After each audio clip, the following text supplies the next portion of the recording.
All right. How are we doing? What is the status update?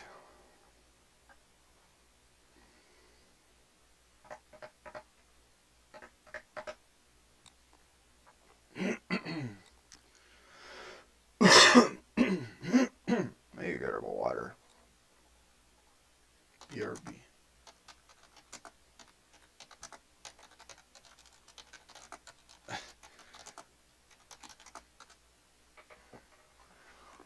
Okay.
Yeah.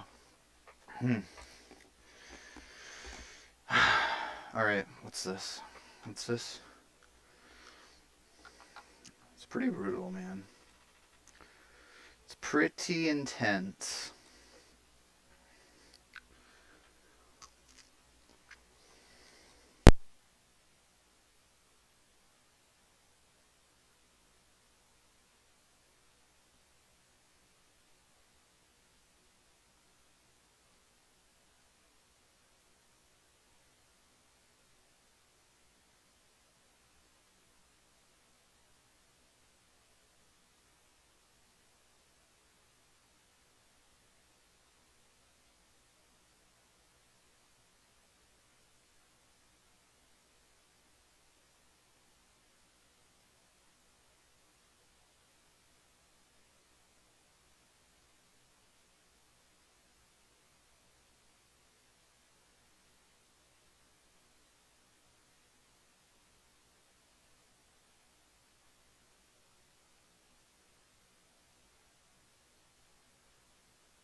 Right, right. Hmm.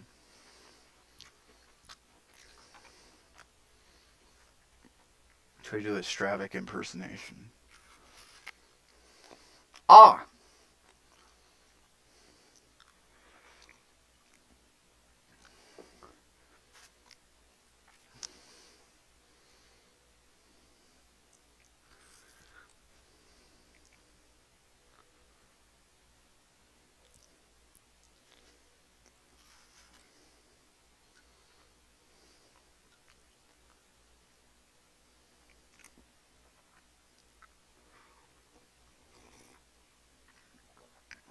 Ah! I see.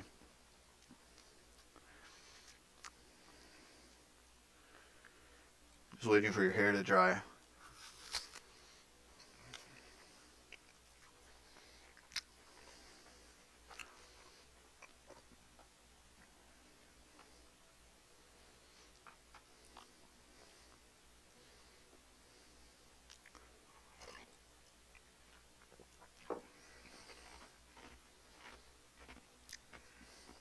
What is he trying to do? Look nice and spiffy?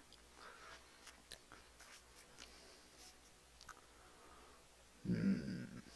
Okay.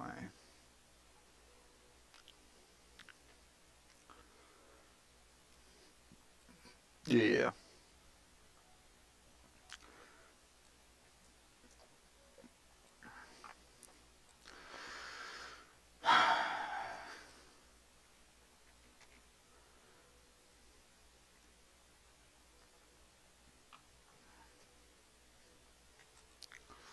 Right, right.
I mean, in order to even say of X, X could be true or false, you first have to define what X is. That's more Jordan Peterson, I think. You've got to define what X is. Yeah.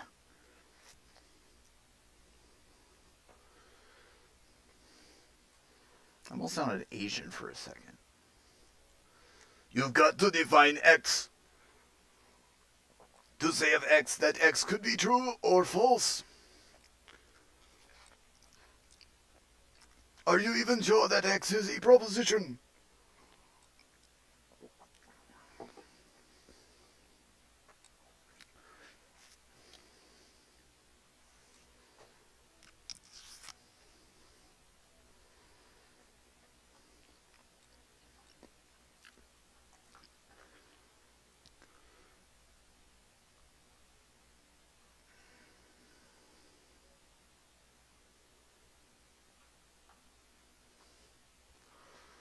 Right.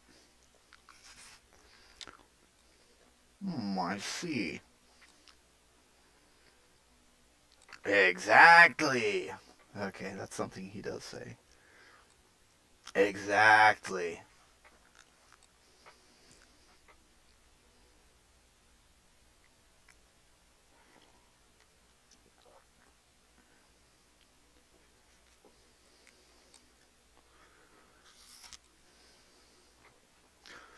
Okay, what is the comprehension principle for X?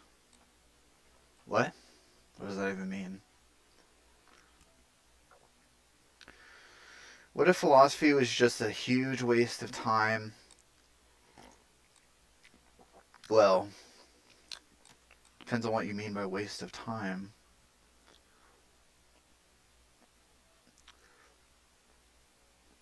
I'm not even sure we could adjudicate that. I'm not even sure we could adjudicate that.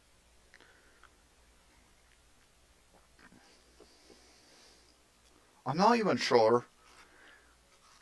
I'm not even sure.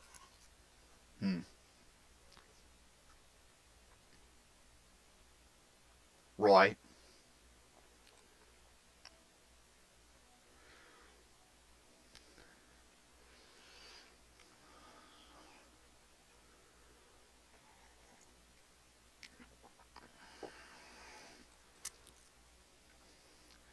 Have you by any chance read anything from Max Kia?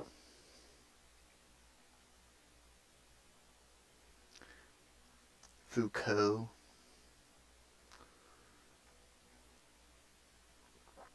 I cannot do an Australian accent.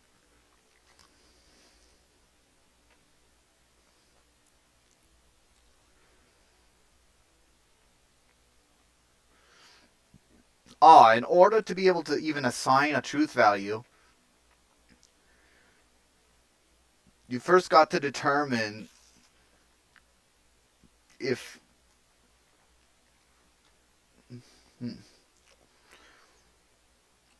you first got to determine if the statement is truth apt to begin with.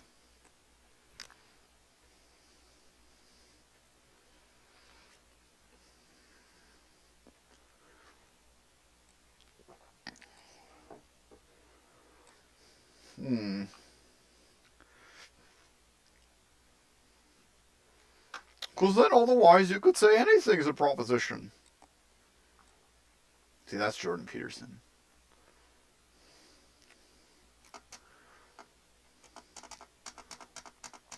Jordan Peterson's Canadian accent is a lot easier to do.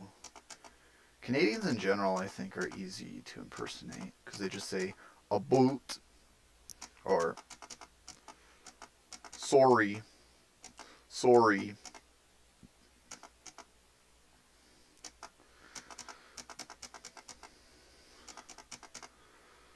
And bloody.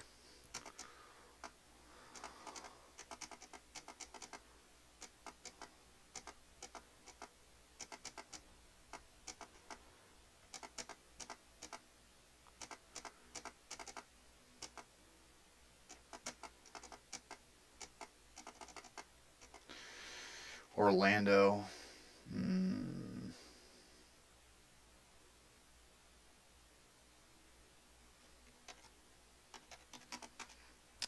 I need to get ready. Come on. All right. Are you ready now? Okay.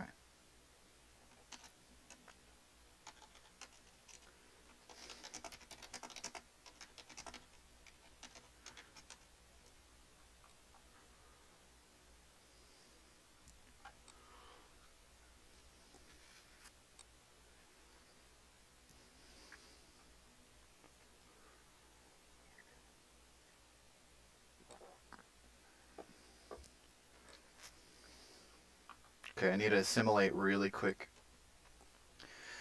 Systematic, organic, ultimately, organically, limitations, logic, language,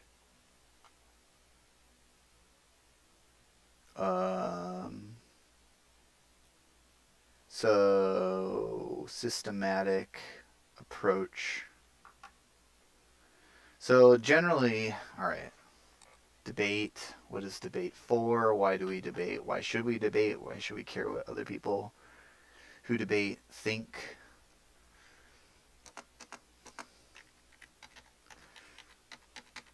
And why do they exist? Oh, here we go. Okay. Right. Oh, here we are. Yo. Oh, hello? Hey, I'm so sorry that took so fucking long. God damn, that was atrocious. Hold on. Um, Huh? I think you're a lot louder than I am. Alright, one Let me try sec. and figure Do you this need me to out. turn it down? I don't have the knob thing. Wait, how do we do that? Hold on, let me actually just turn it down because if it's clipping on your end as well. Oh, it's not clipping. It's just it's a lot louder on your end than mine, I think. I see. Hmm. Can I? Yeah, alright. How's it sounding now? Uh, it sounds. I think it's better. Yeah, I think it's better now, but we'll just have Right. to. Yeah. Does it sound nice by any chance? Yes. Good, high quality audio coming through.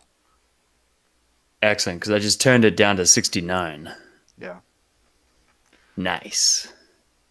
So, should we just start? I don't know if you want to record your face or anything. Oh, fuck it. Yeah, sure, why not? I think it improves the you know, the watchability of shit. Right. All right. Let me. Yeah. I could actually just do full screen. I think that looks good. Okay. So I'll just ask you questions about your. I'll just get to the questions. So Yeah, sure. the first question on my list. Um, how did you start getting into debate, and how good were you when you started debating? Um well, I started doing that back in I think maybe 2014 or 2015. Mm, First people I had debates with were people like Nephilim Free, G-Man, and actually the people on the Drunken Peasants podcast. Well, okay. not yeah, hold on. Let me actually just clarify that a little bit. So, yeah, I made a bunch of videos and shit where I was just essentially humiliating myself, talking about shit that I knew nothing about, I right? Talking see. about like moral realism and shit. Yeah. And I got into a bunch of like arguments with people in comment sections because like the drunken peasants actually took my videos and like reacted to them at the time. This would have been back in like I think maybe 2015, 2016. Okay. Um, so as a result of that, I actually got thrusted into the debate sphere. I think Steve McRae, I would have had interaction with first through Google Plus, I believe it would have been at the time, and I feel like I then know who that is. yeah, Hmm. he ran the Non Sequitur podcast. Okay. Or And he and someone else. so, what Yeah, were the go on. main topics that drew you into debate? Like, what were the things that you were debating about with other people? Atheism and moral realism was the biggest. Okay. Yeah, the biggest two topics. Okay. Um. So, what was the main reason? Is it just that you wanted to like flex your rhetoric, or were there other? Well, it's probably a mixture of like psychological and like cognitive. Well, I mean that sounds like just saying the same thing twice, really. But yeah. So there's going to be reasons that I don't necessarily have access to as to why I chose the things I chose to do. Right. So like I think obviously there's going to be some sort of sense of control that you experience as a result of, Mm, engaging in debate and like winning an exchange or something like that. There's like a combination of psychological control and sociological, like you've got things under control, you're under control of the optics and shit like that. yeah. So I think people get definitely some dopaminergic stimulus from that. All right. And I think I definitely am no exception to that rule. Certainly Um, interesting. Yeah. I feel like Um, do yep. I don't know, like maybe I don't I I enjoy debating as well, but I don't know if I enjoy it for exactly the same motivational reasons. So like I don't necessarily Yeah. know that I enjoy debating as a way of controlling the dialogue. Yeah. That's not necessarily even the basis on which I enjoyed it, right? It's Mm, like that's a very likely explanation on like the psychological level that's beyond my conscious scope, right? So the conscious reasons at the very least were that I was like trying to like be a dissident.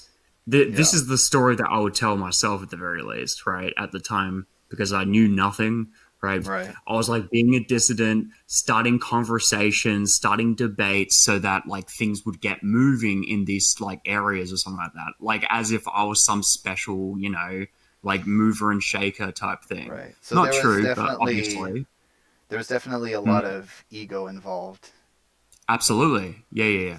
and you felt that you were like um, uniquely sort of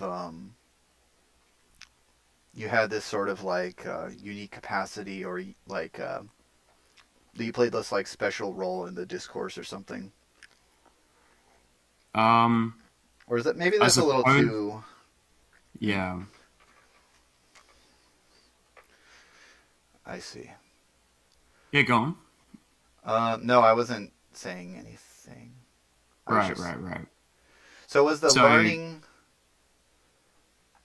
Um, so was the learning process for getting for learning how to debate or yeah was the process largely more systematic or was it more organic? Like, did you have a system in place for how you would like argue with people, like a set of procedures that you would do, or was it just like you would throw yourself up into the yeah. ring? Essentially, I was like literally just a kid at the time, right? Right. So none of this actually applies to how I am now. I've radically changed since then. Completely different in terms of my modus operandi, completely different in terms of like a whole bunch of things. I Right. would literally just thrust myself into debate without any sort of like goal in mind, just like throw around a bunch of big words. That's But I funny. think it was actually a very important experience for me Yeah. because like I sustained enough narcissistic injury at the time that it really made me reconsider like my personality, right? Yeah. Um, so it humbled the shit out of me, and it actually made me genuinely curious about the subject matter that I was extremely overconfident but knew nothing about. And Yeah. yeah, that kind of like yeah, it springboarded me into actual philosophy, but only after I got humbled by Darth Dawkins back in I think it would have been 2016 or so. Oh, so something Yeah, involving. So you started debating in about. You know, you started debating at around the year 2014, but it was only that's correct. after interacting with and debating Darth Dawkins that you were humbled. Would you say that's accurate? Yeah. Okay, so what is it that he said, or what was something that he said that like made you reconsider your sort of intellectual approach? That he was my first experience like interacting with semantic analysis. He was able to stop me from actually continuing going until I was able to adequately define my terms, and he gave me sufficient motivation as to why I should be able to define my terms. Because it's like obviously if I'm speaking so confidently and shit like that, Right. right? I should be able to actually say what it is that I mean by what I'm saying with just as much confidence and ease, right? Yeah. So that was the thing, yeah. I wasn't able to do that, and he gave me a bunch of resources to actually get into stuff. Right? Obviously, I think he actually got me onto Van Til, and he got me onto specifically the laws of logic and shit like that, Mm-hmm. and the Munchausen's trilemma. Because I actually got curious at one point, and I started asking him some actual questions. None of this got recorded, unfortunately. Right. But yeah, soon after, I was actually taken under the wing of Jack Angstreich. Mm-hmm. I believe it's Angstreich. But yeah, um, and yeah, um, I got into the debate Coliseum at the time, which was like the big debate server, as well as Krillism and stuff like that. And yeah, after that point in around about 2017, yeah, really got deep into philosophy. That makes, yeah. So I was gonna say I want to talk about how the sort of organic and systematic elements kind of meet. So I'm thinking like a lot of people when they get into debate, they don't have a system, a strategy. They don't really have like a good sense of even really what they're doing or what their goal is, right? They just get into an argument and um, they end up like making a lot of mistakes, like pretty basic mistakes, I think. It depends on what your like level is. Like you can start out good at debate, but that's only because I think you're already good at certain parts of philosophy that allow you to be good at debate. So you don't make the same rookie mistakes that a lot of other debaters make. I don't know if that's entirely true, but um, so do you think nowadays, right? Do you would you say that you have a much more systematic approach to debate, Yeah, right? yeah, definitely. Do you think that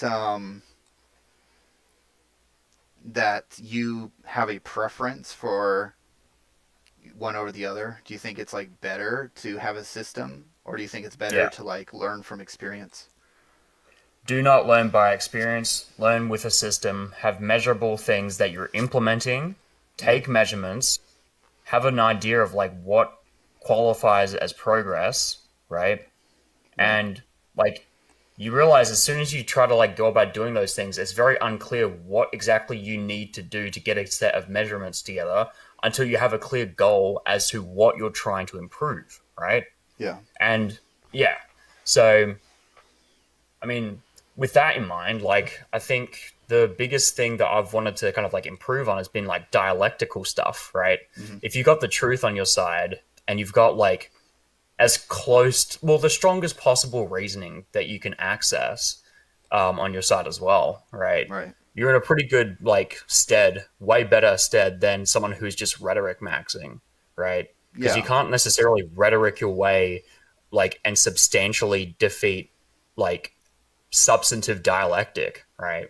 All right. That makes So sense. I take like a Although, dialectic first, a rhetoric second approach, I guess. yeah, I mean those don't really map super well onto the organic systematic distinction I made. Um, I mean they kind of do, but maybe they map a little bit imperfectly. So like you could look at someone like an anime debate bro. They tend to debate pretty organically, but they're also trying to rhetoric max essentially. Yeah. So like the basic strategy is like throw around big words, but like try to make it semi coherent at least to the people who are listening, so that it sounds like you're winning. Um, but if you look at somebody like, for example, InSync, he's pretty good with rhetoric, but I think in his, I think he primarily emphasizes his the dialectical side of debate, but he's also extremely organic in his approach. And so, like, if you see some of his earlier, like, if you just ask him, like, does he prefer formal debate? He seems like he doesn't really have. He's not really a fan of formal debate for some reason. Yeah. Maybe he's even a little bit biased, but there is a sense in which, like, he kind of knows a little bit of what he's talking about in a sense, right? Because you have to sort of accumulate knowledge through a sort of practice, right? You have to, like, and I mean, obviously, dialectics is systematic in a sense, right? It's always like there's arguments, and you have to know how to respond to those arguments. You have to understand what the how to like analyze stuff. But you can sort of have an organic process, at least when you're starting out, I think. And then as you get wiser, you start accumulating knowledge, and you start becoming a little bit more careful. and a little bit more like measured in your approach. So, Yeah. But you don't necessarily learn that from experience because there's so many different things that you can focus on, right? As a result of just simply, you know, just looking for salient things. Because what's salient to you in an experience is going to be different from someone else because of the differences in exposures, right? right. In your past. So, as well as differences in neurophysiology, right? Some people just simply have like high resolving power, right? In terms of like the types of information they're able to see as salient in the first place. So, yeah, it's this is why it's always important to have a structured approach where you're able to actually see what exactly you're trying to achieve and see whether or not what you're doing is moving you towards that, right? Yeah. Um, I was just gonna add something else. Like when you do a lot of debating, I think over time you do accumulate systematic knowledge about what to do. It's like kind of like when you learn how to play chess for the first time. Yeah. When you first start out, you don't have a clear strategy or plan. You know the basic rules, you know what you're supposed to try to do, but like you have no idea what the best way of doing that is, right? Mm. You still have Yep. a goal though, and I think that's probably the most important thing. Um, Yeah. but like you learn from uh, sort of experiencing loss. Like you go back, you look at your games, you see what you did wrong, you know. And there's like the you can just notice basic mistakes, right? It's not like ambiguous how it is that you lost, right? I think in Mm. debate it is a little bit more ambiguous because like it's just not as easy to differentiate when you're in trouble and when you're not. First, I mean, Yeah, yeah. Just 1 second. I need to put my head out.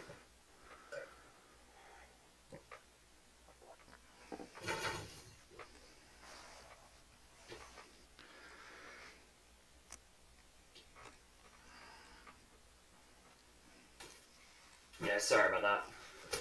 yeah, All right. it's all good. Yeah, Yeah, so so it yeah when you start out, I mean, when I started out debating, I mean I didn't have a strategy, but one way of learning I think is you sort of accumulate an intuitive idea of what the meta is. So you kind of get yeah, a general idea of like, okay, this is what people are actually doing, right? This is what the this is the technique this person's employing. This is the rhetorical strategy they're using. And so like if I want to overcome this, I have to, one of the things I could try to do is expose the rhetorical technique that they're employing or yeah, something like that. That's something you could do. Um, but yeah, I think you just started to notice like patterns. You start to notice like things that people are doing. And, you know, once you can actually start noticing patterns, then you can start building a decision process or a system for navigating those patterns, I think.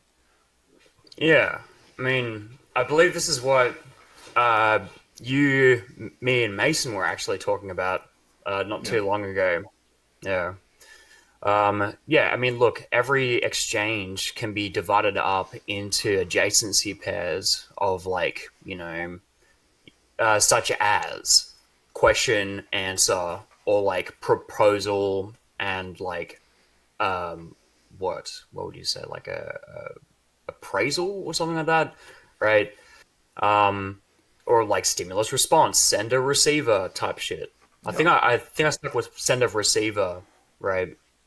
It's like basically you're able to talk about, okay, what are the kinds of appropriate sender messages, and then what are the kinds of appropriate receiver responses, Mm. stuff like that.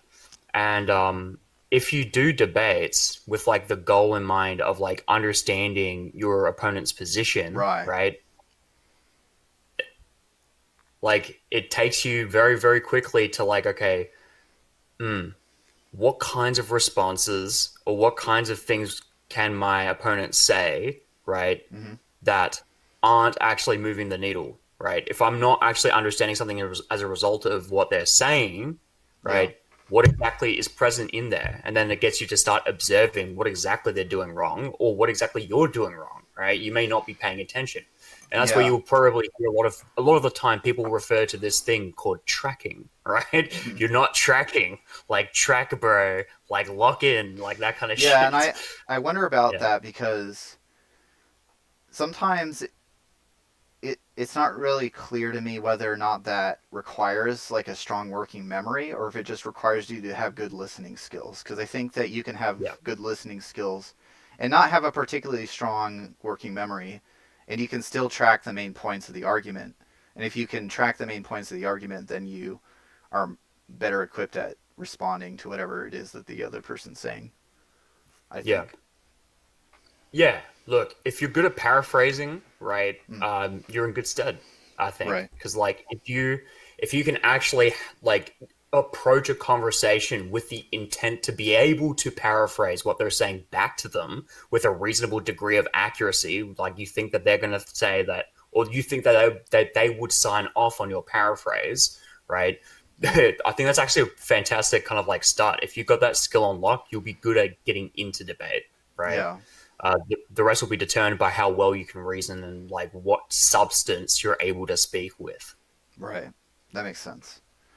Yeah, Um, that's what I think Ethan Muse is really good at, by the way, speaking with substance. right. I've listened to some of his stuff. Um, so like you think that um, it's really important to be able to have a system. Well, I mean, we've Yeah, already kind of gone over this a bit. Um, I was gonna ask you something specific though.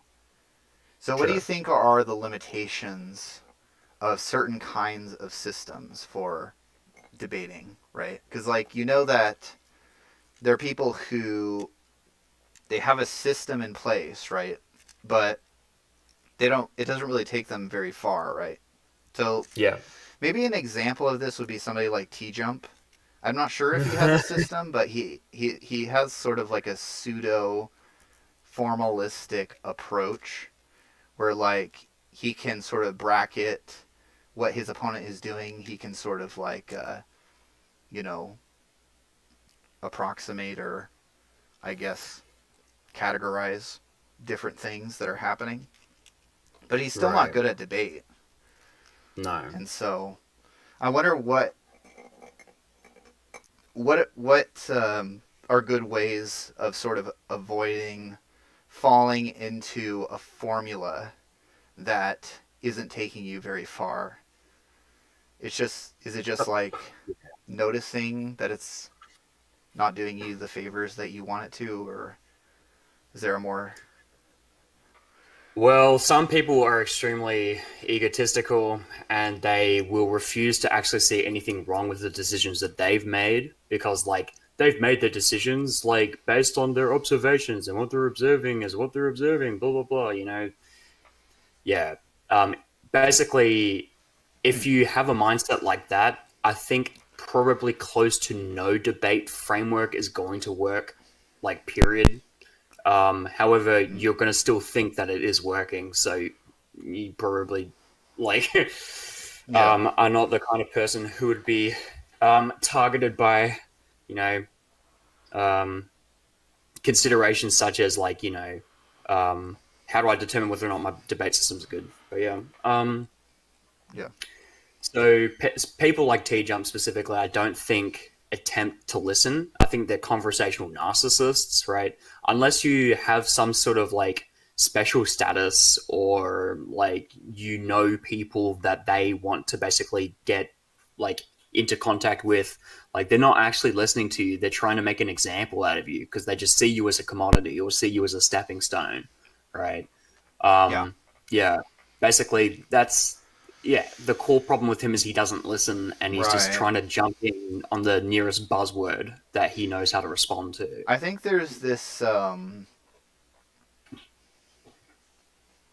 yeah, I think there's this guy, um, you know, we were talking about this debate coach, right? That InSync debated this one time.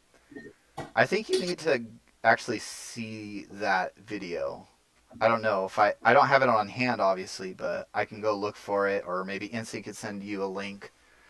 But yeah, there was this debate we had with this like professional debate coach guy named Eric, and I feel like in some ways Eric um, was very like formal, like extremely formal in his approach, right? But he had his sort of Right. own ideas about what correct debate looks like, and he was this sort of like dogmatic formalist in a sense. Like he was like, you know, outside of the competitive debate world, debate is all meaningless. It doesn't get you anywhere, and it's, you know, because there's no rules that Yeah, are. because he's horribly shit at it, to be completely Yeah. honest.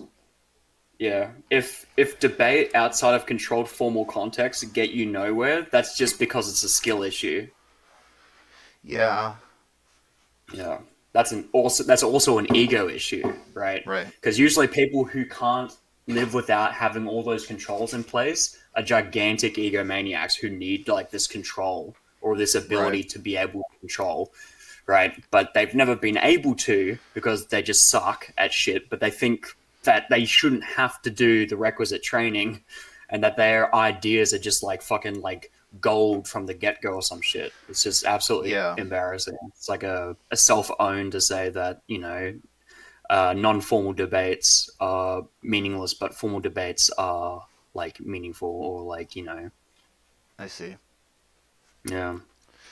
Right. So it sounds like kind of more what you're um, more of what you're a fan of isn't just like formalism for its own sake. It's like being sort of systematic in a sense. It's like having sort of a bird's eye view of what's going on instead of just like um, you know, uh, I don't know, what would not having a bird's eye view look like? I don't know. Just like insta responds or something. Like you're just responding Yeah, based off stream of. of consciousness. Yeah. Yeah. Hot take flipping, Right. like slam poetry, like anime Yeah. debates, power scaling. Like that's the shit that you say. Yeah, that's that's the opposite of bird's eye view. Right. It's funny because I have a bird profile picture. I don't know. Yeah. Um. Yeah. Yeah. So. Um. So how have your what things have been most useful for you to you on a personal level for becoming a better debater? Yeah, there's many things. Okay. So there's a split between semantic analysis and I think like logical analysis, right? Or alethic analysis, or whatever you want to call it. So being able to track meaning, right? And being able to scrutinize whether or not someone has actually provided sufficient meaning for you to be able to start like evaluating Yeah. logically, right, is this extremely important first skill. If you don't have that, you can't engage in meaningful substantive debate, at least Right. even to your knowledge, right? Right. So semantic analysis is tremendous. Logical analysis is also good. You have to be able to understand what constitutes valid reasoning, right? Or Right. at least what constitutes like, you know, probability raising reason Right. or anything along those lines, or even potentially rational acceptability warranting reason, you Yeah. know. So, but you can't necessarily evaluate those things like probability, truth, rational acceptability unless there is something that those values determinately can be evaluated of, right? Right. So with respect to like truth and probability and stuff like that, at the very least, you need a proposition, something that's capable of being true or false, right? Right. But in order to have a proposition, you're probably going to have need to have something to the effect of like subjects, predicates, quantifiers, variables, and an understanding of what these actually refer to. You're going to need a notion of domain of discourse, but obviously all that's going to it's all going to depend on like how fine granular you want to kind of like approach a certain debate with. If you wanted to like break it down into like subject and predicate, because otherwise you can just stay at the propositional level. Right. I mean, I feel like that can become like a rabbit hole in itself. Sure. And it can sort of like, it really depends on what your goal is, right? If your goal is to be like the strongest debater, then you want to sort of balance out the amount of time you spend studying the deeper aspects of formal logic, I think. Like, of course, you can know a lot about the basics, and I think that's kind of like, if you can master the basics, it seems like that by itself puts you ahead of a lot of people who don't know the basics of formal logic. And you can just sort of train yourself to get better at it. Like, you can think through the arguments more thoroughly, and so you'll be able to reason at a higher level than most people. But look, if there's two things that probably move the needle the most at the very start, it's the best for like getting your newbie gains or your novice lifter gains, you know.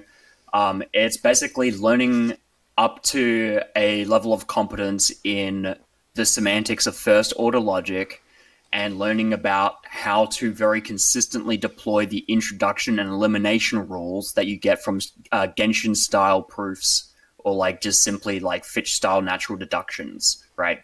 And if you're competent enough to like say derive De Morgan's laws, this is like a suggestion I've actually taken from Mason specifically. If you're competent enough to derive the deduction theorem and stuff like that, all on your own type thing without having to look anything up, then you're pretty much like, you're really in good stead at that point. So get up to semantic competence with like first order logic, and get up to like inferential, like, you know, logical competence with like being able to derive pretty much any theorem using the introduction and elimination rules of inference. Right. Yeah. I'm going to feel like at that point, once you've figured that stuff out, you're already like way ahead of a lot of people on Discord who do debate for a hobby. That's because there's a lot of noise. There's a lot of noise, and a lot of people who do debate as a hobby have no idea what they're doing. Right. They're sort of doing, it's sort of like stimulus seeking in a sense. Like, they're just sort of like, you know, they saw, a Ben Shapiro own, and then they were inspired, and then they decided to log on to Discord and look for like philosophy servers. Yeah. That's kind of the personality that a lot of debate targets, I think. 100%. If you've ever been to Destiny's server, it's like a cesspit for that shit. It's so cringe. Yeah. Yeah. Same thing with politics and religion, and politics. Right. Like it's quite bad.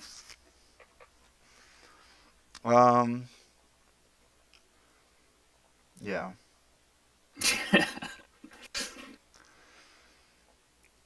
So, why should somebody study formal logic? Let's get like specific. Well, look, formal logic is very similar to like learning a programming language, right? Except the programming language is natural language or formal language, right? You're able to translate from one to the other, or you're able to formalize from one to the other. Right. And basically you're able to generate true propositions from other true propositions, right, in very specific kinds of ways, right? It gives you a very strong grasp of what truth-preserving transformation can be actually achieved Yeah. through like certain combinations of sentences in natural language, right? So it gives you also a very, very specifically like what's it, compact and powerful, like expressively powerful means for like exhausting like very, very strong lines of reasoning in order to get to certain positions or get to certain propositions as being true, right? So I think one of the biggest results of like getting good at formal logic, right, is that you're able to interpret and see like the reasoning Yeah. in like way broader, like a way broader scope of literature and language, right? You're Yeah. able to also be more, It's like the competent at making right decisions and so on and so on. it's like the ability to translate. And that kind of, for some reason, it leads me to wonder whether people who are like multilingual are like better at debating because they can like think about things in more ways. But that's kind of, yeah, like formal logic is probably like the best sort of language to learn when it comes to translating certain propositions. And of course, there's going to be different kinds of propositions that require different kind of semantic analysis, I imagine. Well, it's it's all going to involve semantic analysis one way or another. Right. But like um I don't know if it's translation by itself that's going to be good enough, or like the takeaway from like what makes learning logic good. It's not the translation part per se. It's the fact that you've got this extremely compact, structured approach to like interpreting, seeing, and generating very, very strict, strong lines of reasoning, right? So the products of that is like, you know, greater consistency in like making the right decisions about things, specifically with respect to appraising things as true or false, Mm-hmm. but then also by extension, like as um, probable, likely, a good decision to make, something that is like a strictly dominating strategy. Like let's say if we're talking about decision theory, right? You Yeah. need stuff like logic, because it's like it just makes the process of like getting to further results way more straightforward and way more Yeah. explicit in a way that you're able to like replicate the yeah you're able to replicate the same amount of progress because it's like all of Right. the reasoning that got you there is completely explicit. There's so many different ways that you can slice the benefits that you can get from logic. It's really open ended. Yeah. And this leads me to another question. Presenting a dichotomy. Um, where is it? Does logic tell us anything about how the world really is substantially, or is it merely an exercise in semantics? An exercise in semantics. Um, I don't think that that's a dichotomy. I mean, it could be both, right? Doesn't seem like those are logical contradictories, right? Um, Well, yeah. Does how logic I'm tell how I'm us? cutting it is that on the latter side of the dichotomy, I'm excluding that it tells you something substantially about the world.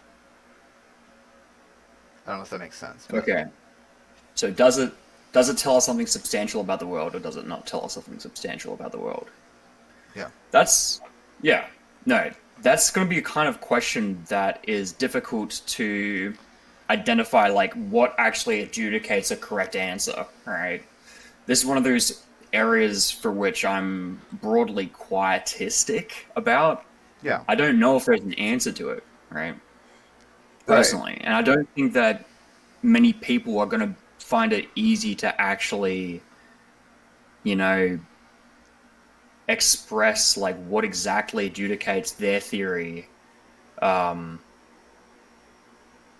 at the exclusion of all others, right?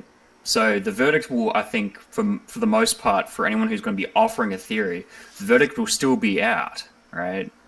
Don't know if there's a way to kind of like resolve that problem, right?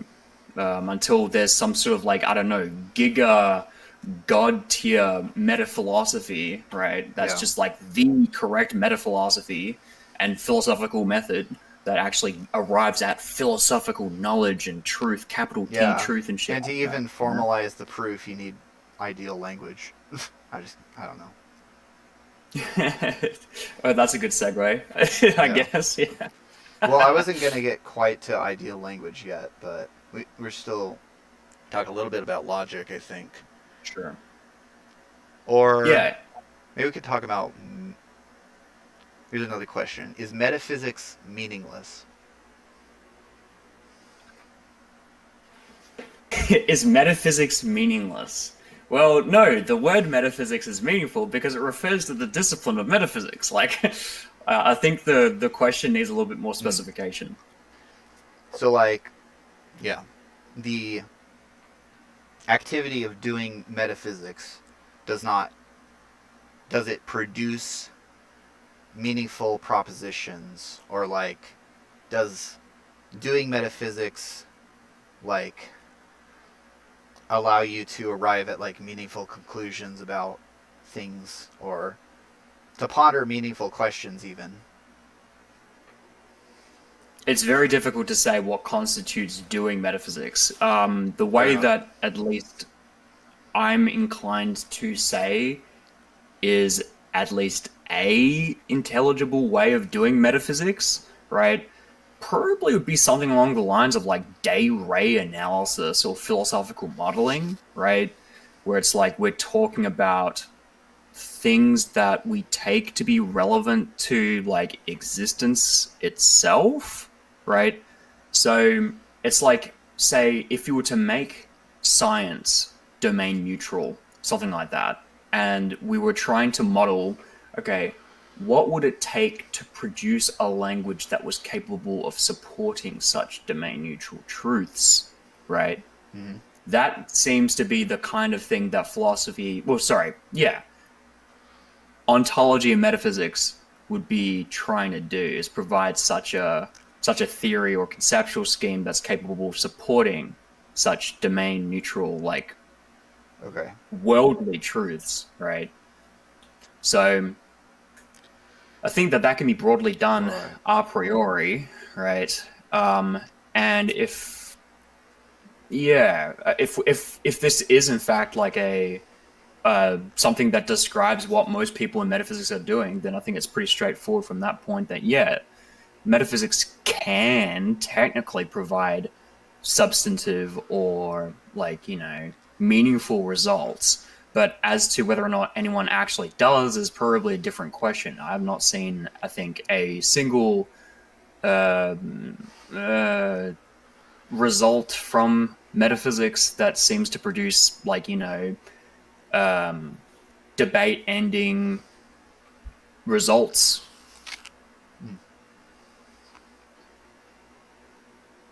Right. Um. Okay. How should one? Wait. Excuse me. How should one go about learning philosophy? Which subjects should they focus on first, and where can they go from there? Well, we already Sure. brought up logic, right? So that's one thing. But other than logic or formal logic, what is something that a person should start with in order to get better at philosophy, or in order to become a better thinker in general? Yeah. So I would probably say philosophical, like, analysis, right? Which is something that you learn kind of like piecemeal as you study things like meta philosophy and philosophical methodology, right? and even Right. things like metaphysics, right, or meta-ontology, right? I think the curriculum typically is like fucking ass backwards when it comes to like teaching students philosophy. It's like they give students all these like applied subjects first, or these very specific subjects first, and then like somehow they're able to become confident or competent with them by just somehow like intuitively acquiring the methods, the correct methods of like going about semantics and shit like that along the way. Like that's just complete. Yeah, obviously that seems extremely wrong-headed. Yeah. So I think the best way to actually go about philosophy is probably going to be to study metaphilosophy first, right? To actually study how to do philosophy, what the hell philosophy even is, right? What are the views on the table, right? Because the sooner that you try and like figure out, or the sooner that you're able to come to a clearer understanding of those things, right? The sooner you will be able to like fit all the results together into a unified framework. I think that lends itself to faster progress, right? Yeah. In terms of what you're learning and what you're extracting. Because, like, yeah, I think meta philosophy is kind of like this melting pot for like all of the the stakes of all of the problems that are seen in each specific subfield within philosophy, like epistemology, metaphysics, philosophy of language, ethics, political philosophy, philosophy of mind, philosophy of language, it's so on and so on and so on, basically. Yeah. So if there are problems in there, right, meta philosophy is going to basically fill every single one of these problems, right? And it's like, okay, well, how do we go about our job in such a way that seems to actually provide results across the board, right? Yeah. There is this worry that either you'll end up your attention will either be too narrow or too broad. So like either you'll end up where you're only really focusing on like one thing, and even if it's like super general, it seems like just looking at one thing is going to have like limitations in terms of what you can apply it to. I mean, I guess what you would want to do is you would want to start with the most general thing first that applies over the most other things. Like learn the most general reasoning techniques, and that's maybe one way you could start. But of course, you don't want to end up getting like sucked into like philosophy of mind on your I don't know first year of learning philosophy. You want to kind of like build up a certain set of basic skills, I think, before you pursue anything like that. Yeah. You need a lay of the land before, like, Right. actually, trying to get too deep into any one of them, right? Right. Obviously, you need to have acquaintance with the general terms, the general concepts, what's going to be involved, what are the operations, what types of observations, what kinds of, processing you're going to have to do throughout. So, like, take like your broad curriculum that you expect to see going into like a psychological science degree. I'd take it that that's probably like a good way to do philosophy as well. Like psychology typically will go through like teaching you about like the terminology first, getting you used to that stuff, right, and give you an understanding, a very very broad neutral understanding of what the subject matter is in each subfield that you can expect to get into, where these subfields are the most broad rather than the most narrow or like the most interesting or something like that, right? So, and then what do? Once you're acquainted with that stuff and you can understand the semantics of those fields, right? Then they give you the logical methods for going about investigating the specifics, right? Yeah. And then what are you able to do? You're able to become fucking competent at doing psychology as a result, right? You're not able to provide the same guarantee for someone who does a philosophy degree. And I think it's because of this nonsense that they put like undergraduates through, where it's just like a bunch of, this is what these thinkers thought. Like, this is a hot take, but I think Anti-Citizen X was right. about like how philosophy degrees are structured, right? Undergraduates. They are not things that guarantee that people who come out on the other side are critical thinkers, right? Like, because Yeah. most of these curriculums are structured in such a way that they're taught, like, here's what like these thinkers thought, right? Yeah. Now, what is your hot take, right? Without even having some sort of like baseline competence having been developed or like Right. demonstrated prior to. It's like, how do we demonstrate that there's any sort of competence? What goes into the competence? What competence are they trying to build in the students? And what specific measurable steps are being taken to that end, right? It's Yeah. like we don't. Yeah. Yeah, there is a sense that you get when you kind of walk in that a lot of the people, I mean, they're kind of there. It's sort of like it's sort of like a hobby of like collecting what old people who died thousands of years ago think, and then sort of like figuring out. Well, there's not even really an intellectual process, I think, for a lot of people. I mean, a lot of people are still in like the sort of like inspirational quotes level when they start out. Like they're sort of just like, oh, like what's a quote? Like Socrates, he says, "The only thing I know is I know nothing," right? And it's like, oh, that's so deep and profound, right? I mean, you can still think it's profound and deep, but it's like you have to know the context and you have to know the arguments and you have to be familiar with like the dialectic, you know.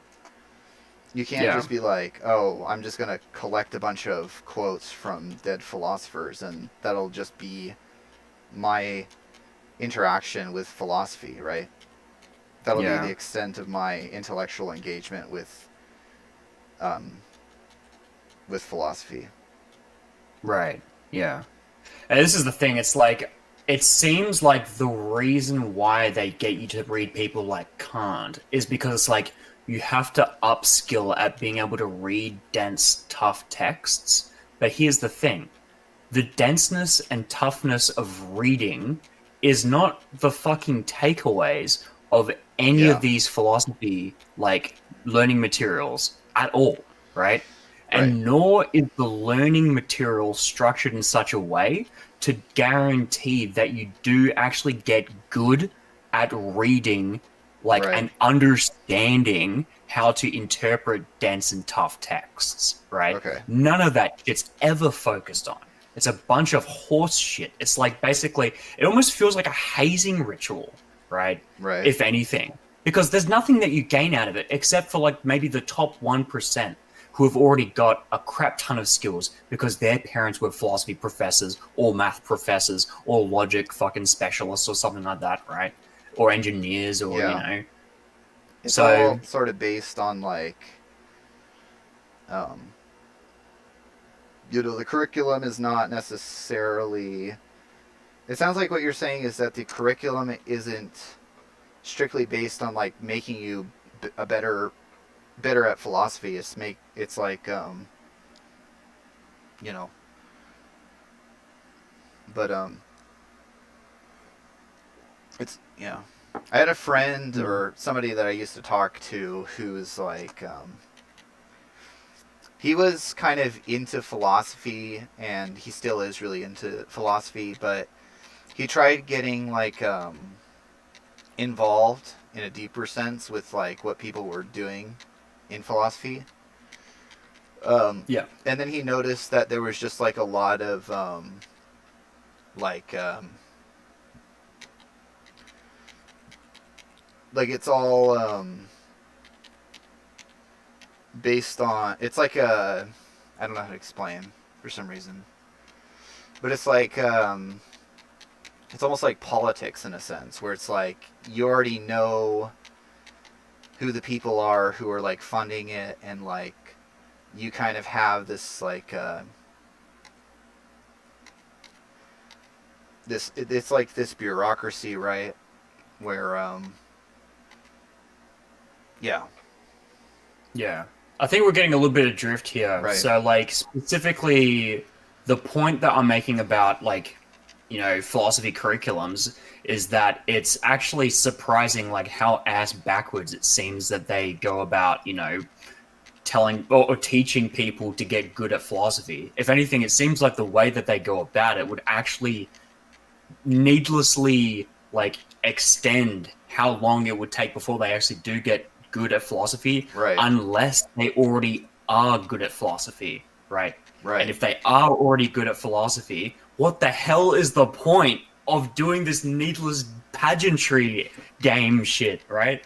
So Yeah. basically, yes. So I think you should probably learn a very general scope of philosophy, which includes all of its core subjects, specifically things like normative theory in the absolute most general sense. Things like, say, epistemology in the most general sense, right? Which includes things like methodology and some elements of philosophy of science, and then something like philosophy of language, right? In the most general sense, right? Yeah. And then basically what you should probably do from there is learn to get really, really good at one, decision theory, two, phenomenology, like phenomenological descriptions and writing essays, and I don't know, providing specific kinds of like consistent descriptions of your experiences, because you're going to need that if you're trying to produce some sort of like quasi empirical philosophical thesis, right?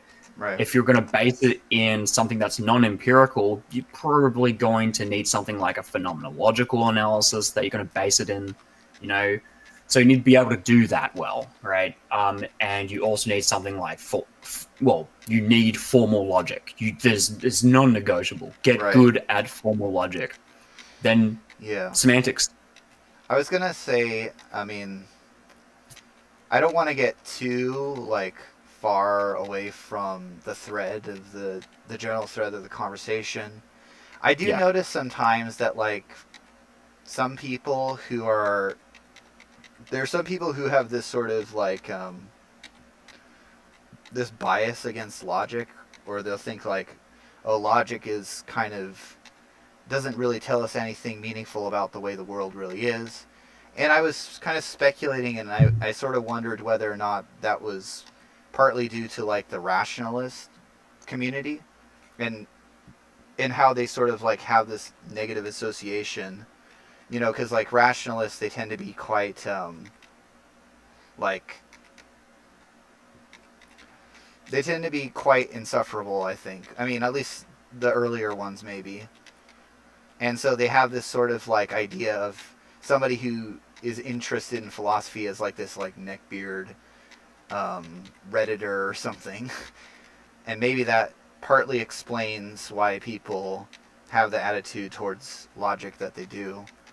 That's a bit speculative though, because like that's not really a big group of people. But when you think about logic, I think a lot of people, the first thing they do is try to understand the associations they have with how other people use the word logic, right? You know how some people will like sort of bash you over the head if you're not using logic, and they get this sort of negative sort of taste, or they have this like negative association with logic. And maybe also partially they're not as competent with logic, right? And they see other people who are really logical, and they don't really understand what's going on. And so there's this like, partially there could be like an envy, or this like what would you call that? Yeah. But I don't know, like maybe it's just like, yeah. Yeah. So I don't really have much thoughts in that respect, right? Like the only thing I could really say of interest will probably be like even continental philosophy people, right? Will a lot of the time be averse. Not always, obviously. You have your Robert Brandons, but like there'll be a lot of people in the continental field who think that if you kind of like try to fixate on this formalism, you basically like you lose certain like important parts of language or some garbage like that, right? So, but the thing is, like, all we're really interested in with respect to logic is the declarative aspects, right, of language, right? The Mm, things through which we can assert right. truths, Just being right? able It's to express things really in a clear straightforward. way, to be able Yeah. to like have So, well-formed propositions and stuff. yeah. Right. That's right. So it's like basically we're not necessarily trying to like investigate anything about like analogical reasoning necessarily, or like metaphors, or like the richness of like phenomenological descriptions and shit like that. We're not interested in that. We're just interested in the declarative functional aspects, right? That we're able to actually access, evaluate, and demonstrate why we're coming to the evaluations that we do, I right? see. Yeah. So um, we can't do that with just simply, oh, just go ham with language, right? Because it obscures all the underlying Right. structure that enables us to mutually extract out what we're trying to, or what is Yeah. intended to be extracted out, I right? mean, language is really cool and stuff, but like there is a sense that language can also get extremely like vague, and you know, Yep. English language in particular, in order to know it, you have to have this sort of background context, right? Because like Yep. each word is going to have its own history and its own sort of evolution, right? So, That's right. English is a very naturalistic language. Maybe I don't know if it's like more naturalistic, but it borrows a lot from Greek, I mean Latin and German, and just all sorts of different. It takes all sorts of different inspiration from different other languages, right? And so you get Right. this sort of like very um, this language that seems to refer back to these things that you have to have like a context for. Like there's like a history behind a lot of the words we use, and so a lot of the times when we're speaking in a very metaphorical way, we're relying upon people's like experience and their sort of historical knowledge about language, right? Instead of just like giving them like a clear sort of sentence, it's sort of masked in these layers of metaphor and analogy, and like there's this sort of like a linguistic sort of yeah. Yeah. I think there's two problems with that kind of stuff, right? Like broadly continental literature is semantic drift and goalpost shift, right?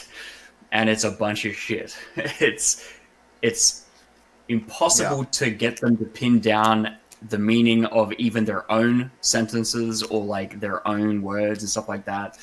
And then if we actually Right. try to ask them, say, well, what exactly is your communicative goal, right? Then they'll say stuff for which it's actually it it raises even more semantic questions. What the hell does that mean? Right. Like, what would it mean to achieve that goal? And then it's like, okay, well, what are you trying to answer the question that I've asked you about what your communicative goal is? And then they'll answer that question with something that's even more semantically questionable. And it's like that there's Yeah. literally just no substance to any of it. It's just it creates Right. There is a exponential sense noise. in which like I mean, I feel like you can sort of say that there, maybe we can sort of cut these people a certain amount of slack, right? Because there could have been like, I mean, there certainly were many great continental philosophers, but having this sort of like metaphorical approach to language as the way of doing philosophy, I think it just leads to a whole lot of problems, right? It leads to a lack of specifying what you're actually saying, because it's like you develop this sort of habit of like layering metaphors on top of each other, and when you have Right. that habit, right, then it just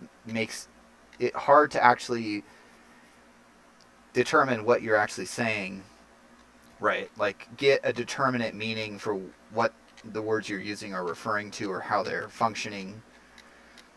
Because yeah, and it makes it, I think, harder to analyze because like you could have like an argument, but like the argument could be like two different arguments, and then it's like, well, which argument are you making, right? Are you making this argument based on this interpretation, or are you making that argument based on this other interpretation? It's like, you know, sometimes you feel like you gotta throw your hands up and be like, I don't know what the hell's going on here. Yeah. I think the best possible answer is boycott continental philosophy. Yeah. Just don't have conversations with these people. They're not trying to communicate. They're not even being clear about what they're trying to do, right? And they're very uncooperative in like every behavioral sense that you could possibly describe, right? It's like almost they're just going through a vetting process for like, candidates to join their culty click language speaking group. Yeah. In which case, like, what the hell is even the actual point? It sounds like it's instead of like anything in what they're doing, right? Like with the actual philosophy part of things, instead it seems to be something that they're doing sociologically, right? Right. And politically, right? Very questionable. Yep.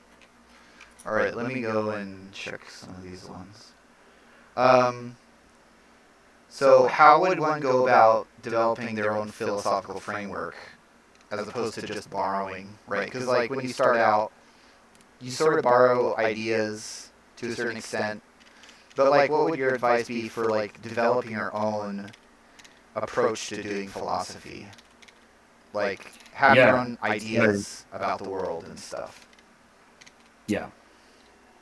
Well, one of the things that you need to use, right, is the set of skills that you basically will have as a result of doing the decision theory, logic, semantics, phenomenology, metaphilosophy, conceptual analysis, and stuff like that, and then having an idea of what the different subject matters are of philosophy and stuff like that.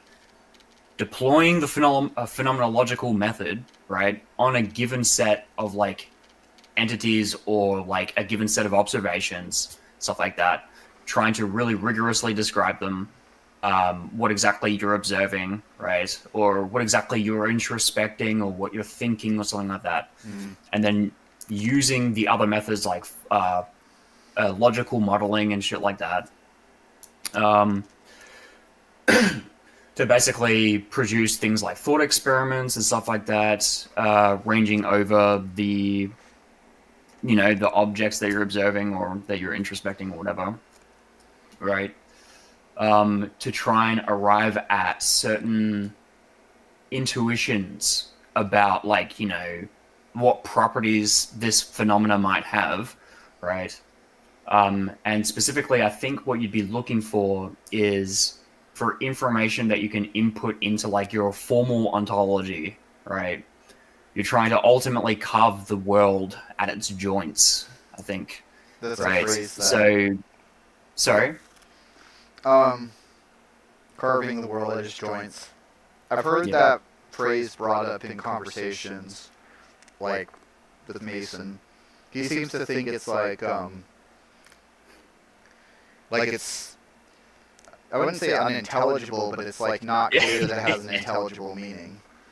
Yeah. When you sort of analyze it, but I'm using it in the unintelligible sense. I'm just using it in, I guess you could call it metaphorical, because I think that's all it is. It's a metaphor for like, well, we're trying to separate things, whatever those things are, into logically exhaustive and exclusive and determinate categories, right?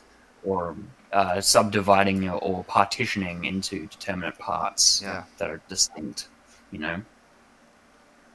So if you have a method for basically producing a formal ontology using the methods of like conceptual analysis, formal logic, decision theory, and phenomenology, you're pretty much good to go to start now, like applying them to generate, or to populate a formal ontology, right? Yeah. And once you've got a formal ontology together, then you can start like doing some analysis, or like start identifying relations amongst entities and amongst categories, right? And you can start talking about how this applies to a particular domain, like say using the result of this formal ontology. Once you understand how, like, let's talk about dispositions, for instance. Once you have an understanding of how, like,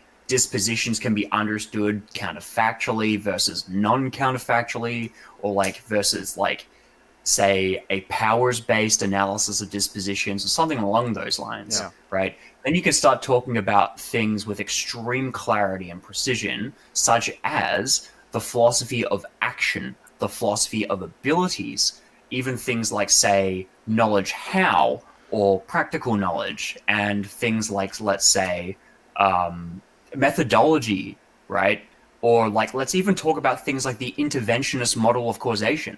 Once you've got this formal ontology together, where you're able to like really, really nut out exactly what like the implications are for holding any one view, right, on like a general phenomenon like dispositions, like you can start really fucking making progress in terms of, okay, well, what exactly is at stake relative to everything else in this formal ontology, right, which is supposed to carve nature at its joints. What implications does this view, holding this view about this, have for fucking everything, right? Yeah. Once you're able to truly hold everything fixed, That's then you're to me able to seems see, like yeah, kind of an essential skill. I mean, that's something that I kind of learned a few years back when I started out. Well, maybe not when I started out, right? But I sort of, I have this idea of what, that us having a view can have all these like broad-reaching implications, and you have to know what the implications are. But I think that you also have to be good at determining whether or not those are the actual implications of holding a particular view. And that requires you to actually look at the implication, like look at a view from like different sort of points of view in a sense. Like it sort of requires you to think about like what are different ways that you could paraphrase a particular view, and what are the implications for the paraphrase that you've given, right? So you can get more specific at exactly what it is that has these implications. Because I feel like in a lot of philosophy discussions, so for example in philosophy of mind, you have this issue with like qualia, and sometimes I get this idea that, different people will have, even if not substantially different meanings for how they use the word. They'll use, like, in some sense, there will be an important difference between how one person's using it and how another person's using it. And so you have to be able to know how they're importantly different from each other and how that impacts the rest of what they're saying, or the other implications of their view. Yeah.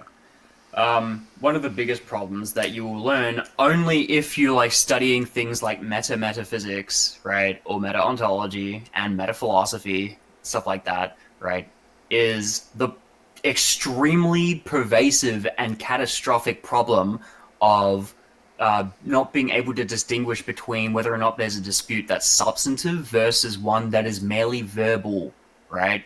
Like, say, the classic debate on realism versus anti-realism. And this is the kind of stuff that literally gets me so deep into like quietistic type like attitudes, right?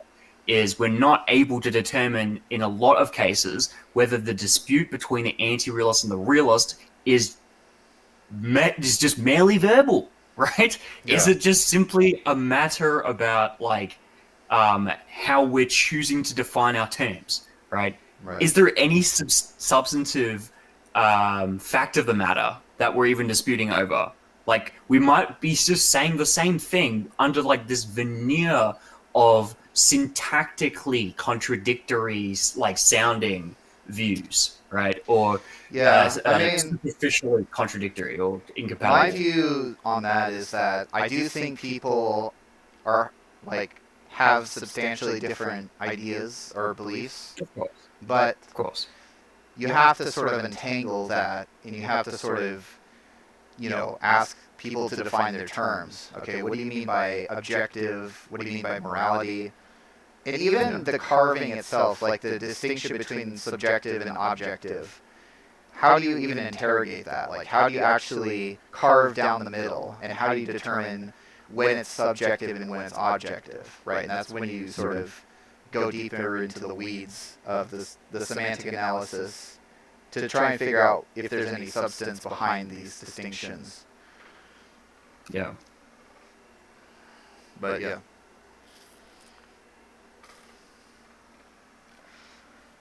Yeah, I've got nothing to add to that. Really, that's yeah. Yeah.